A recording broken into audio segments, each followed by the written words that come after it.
بسم اللہ الرحمن الرحیم۔ علامہ اقبال طالب علم کے نام پر۔ خدا تجھے کسی تحفہ سے اشنا کر دے کہ تیرے بحر کی موجوں میں اضطراب نہیں۔ تجھے کتاب سے ممکن نہیں فراق کہ تو کتاب خواہ ہے مگر صاحب کتاب نہیں۔ الفاظ اور اس کے معانی۔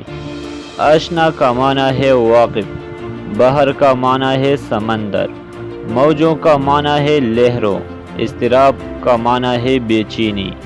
یہاں مراد جذبہ ہے۔ فراق کا معنی ہے فراغت، فرصت۔ کتاب خواہ کا معنی ہے کتاب پڑھنے والا۔ صاحب کتاب کا معنی ہے کتاب لکھنے والا، کتاب کا خالق۔ ترجمہ و تشریح۔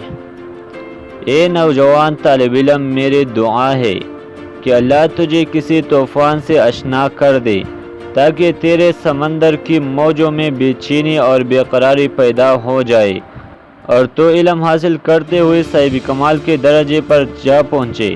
یعنی تیرے دل میں بلند مقاصد اور عشق حقیقی کا ہونا ضروری ہے جو تجھ میں نہیں۔ دیکھ، ایسا سمندر ہونے سے کچھ حاصل نہیں کہ جس کے لہریں ہی آپس میں نہ ٹکرائے۔ تجھے صرف کتاب پڑھنے والا نہیں، کتاب کا خالق ہونا چاہیے، یعنی مصنف۔